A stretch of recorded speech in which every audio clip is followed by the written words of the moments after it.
কোরআন থেকে দূরে সরে যাওয়ার কারণে হক্কানি পীর নয়, মুসলমান ইমানদাররা কোরআন থেকে দূরে সরে যাওয়ার কারণে ভণ্ড ভণ্ড লোকগুলি এদেরকে গুমরা বানাচ্ছে, ঠিক না? হক্কানি পীর কখনো কয় না দরবারে গরু দিস, যদি গরু দিত তো সরমুনার দরবার 1000 গরু না উঠো যাইতো। কথা কয় না, কথা কয় না? কত দরবার আছে ও জানিনি, দরবার এই দেশে কত দরবার আছে, হক্কানি দরবার। ওনারা যদি কইতো গরু দিস, খাসি দিস, মিয়া খাসির মেলা জন্মে যাইতো, গরুর মেলা জন্মে যাইতো গা। কথা কোন ঠিক কিনা? ও আমার আব্বাজিরাও, আমার বাবারা, ভাইয়ারা, ও মুসলমান ইমানদারেরা, এই কোরআন থেকে যতই দূরে সরে যাব ততই নাস্তিক মুনাফিকেরা ভণ্ডরা আমাদের ঈমান নিয়ে সিনিমিনি খেলবে। কথা কোন ঠিক কিনা? আমার বন্ধুরা, আমার বাবারা, এই জন্য আল্লাহ সুবহানাহু ওয়া তাআলার বিধি বিধান দিয়ে আপনার জীবন চালাবেন, পরিবার চালাবেন, সমাজ চালাবেন। মুসলমান ইমানদারেরা, এই জন্য কোরআনের জ্ঞান, হাদিসের জ্ঞান, এলেম অর্জন করার দরকার আছে না নাই? আল্লাহ ওয়ালাদের সাথে থাকার দরকার আছে না নাই? আমার প্রিয় বাবারা, ভাইয়ারা, কোরআনের ইলম, হাদিসের ইলম অর্জন করাই লাগবে। এটার জন্য হবে প্রতিযোগিতা। কথা কন না কেন?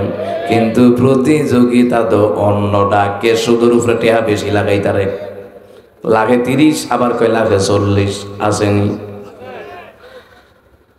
হারাম কাজের প্রতিযোগিতা, নেক আমলের কোনো প্রতিযোগিতা নাই। আল্লাহ তাআলা বললেন ওয়াসারিউ ইলা মাগরাবিকুম ওয়া জান্নাতিন আরদুহাস সামাওয়াতু ওয়াল আরদু উইদ্দাত লিল মুত্তাকিন। আল্লাহ তাআলা বললেন তোমরা দৌড়াও, তোমরা প্রতিযোগিতা করো, তোমরা ওই জান্নাতের দিকে দৌড়াও যেই জান্নাতের বিশালতা আসমান এবং জমিনের সমান।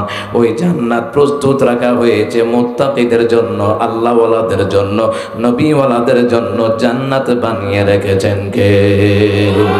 মুত্তাকিদের সঙ্গী হতে হবে, আল্লাহওয়ালাদের সঙ্গী হতে হবে, আমাল সালেহ নেককার ব্যক্তিদের লগে সম্পর্ক রাখতে হবে। সম্পর্ক রাখে গিয়ে সুদখোর ঘুষখোরের লগে সম্পর্ক রাখবে কোথায়, আর রাখার কথা কোথায়, আর রাখে কোথায়, এটার জন্য জবাব দেওয়া লাগবে। কারণ যার মোহাব্বত যার লগে, হাসন নাসর তার সাথেই হবে। কথা বলেন ঠিক কিনা? আমার বন্ধুরা, আমার বাবার, তাহলে সূরা ফুরকানের 1 নম্বর আয়াতের উপরে কথা বলছিলাম। তাহলে আল্লাহ তাআলা তার বান্দা মুহাম্মদ সাল্লাল্লাহু আলাইহি সাল্লামের উপরে ফুরকান তথা কোরআন নাজিল করলেন, যাতে করে কোরআন দিয়ে বিশ্ববাসীকে সতর্ক করাইতে পারেন। এই জন্য ফুরকান নামক গ্রন্থটা নাজিল করলেন। ও মুসলমান, সতর্ক করিয়েছেন আল্লাহ তাআলা তার রাসূলকে দুনিয়াতে পাঠিয়ে সতর্ক করালেন, শিরক করা যাবে না, কুফর করা যাবে না, বেদাত করা যাবে না, আল্লাহর জিকির ছাড়া অন্য কারো জিকির করা যাবে না, আল্লাহর ইবাদত ছাড়া অন্য কারো ইবাদত করা যাবে না, আল্লাহ পাকের গোলামি ছাড়া অন্য কারো গোলামি করা যাবে না। জোরে বলুন তো, গোলামি হবে কার? এবার বান্দা কয় আল্লাহ গোলামি আপনার করলে আমাদের লাভ কি? আল্লাহকে আমি খাঁটি বান্দা বানায়া দেবো। সুবহানাল্লাহ কইতেন না? আমার তিলাওয়াত কি তো আয়াতে সূরা ফুরকান 80 নম্বর আয়াতে আল্লাহ তাআলা বললেন বিসমিল্লাহির রাহমানির রহিম ওয়াল্লাযীনা লা ইয়াদউনা মা'আল্লাহি ইলাহান আখার। আল্লাহ কয় তারাই তো খাঁটি বান্দা বান্দি হবে যারা আল্লাহর ছাড়া অন্য কাউকে ডাকবে না। ডাকবে কারে? জোরে কোন কারে ডাকবে? এবার বান্দা কয় আল্লাহ কেমনে ডাকতাম? আল্লাহ কয় দাঁড়ায়া ডাকবা, বইয়া বইয়া ডাকবা, হুইয়া হুইয়া ডাকবা। সুবহানাল্লাহ কইতেন না? মানে আপনারা কইবেন হুজুর আমাকে দেশে একদল আছে দাঁড়ায়া দাঁড়ায়া জিকির করেনি। কথা কয় না? বেড়া বেড়ি মিল্লা করেনি। কথা কয় না? ওই জিকির আর এই জিকির এক নয়। আল্লাহ কি বলতেছে শুনে নিন, জিকির কারে কয়? এই জিকির দ্বারা আমার আল্লাহ তাআলা নামাজকে বুঝিয়েছেন। সুবহানাল্লাহ বলেন। আল্লাযীনা ইয়াযকুরুনা আল্লাহা কিয়ামান ওয়া qu'udan ওয়া আলা জুনুবিহিম ওয়া ইয়াতাফাক্কারুন।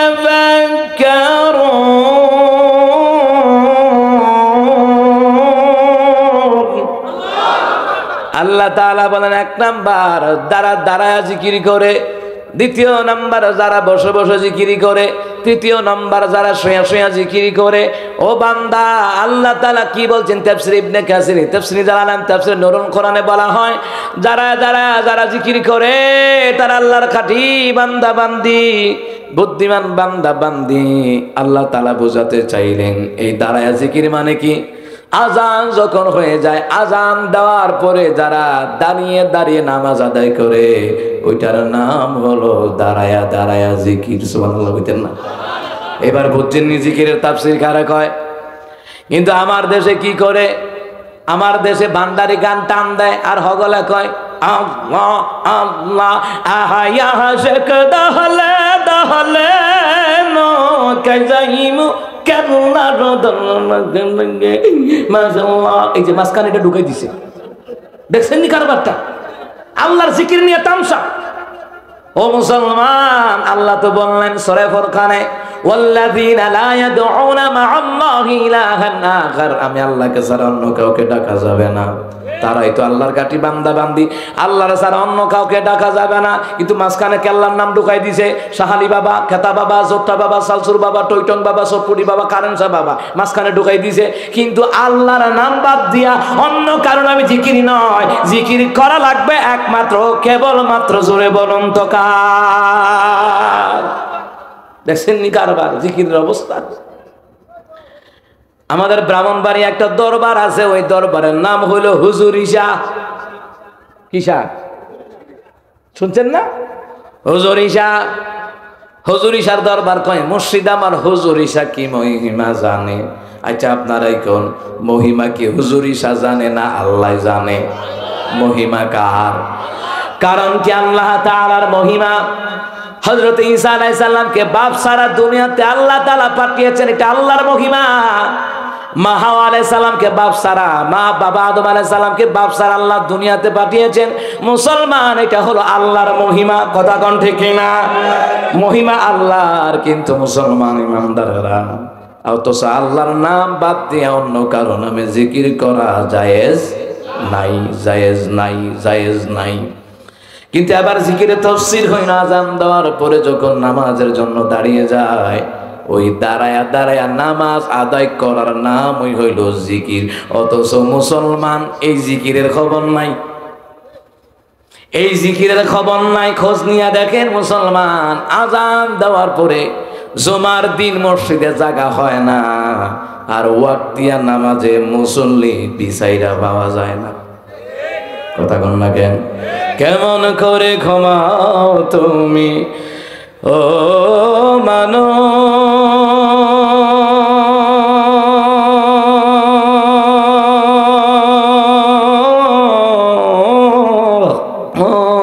মানুষ, কেমন করে ঘুমাও তুমি, কেমন করে ঘুমাও তুমি ফজর করে কাজা।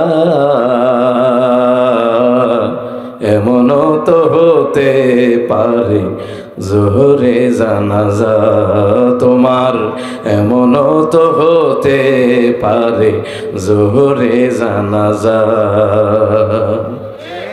মুসলিম হয় না জন্ম নিলে মুসলমানের ঘরে, কাফের মুমিন তফাৎ হয় সালাতের উপরে, মানুষ সালাতের উপরে।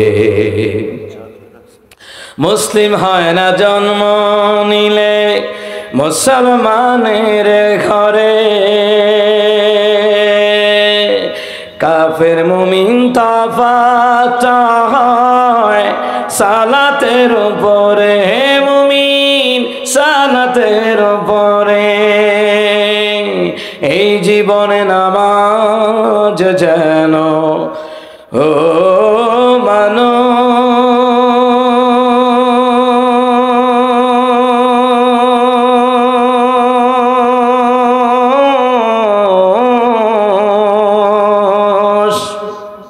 এই জীবনে নামাজ যেন, এই জীবনে নামাজ যেন হয় না কভু কাজা।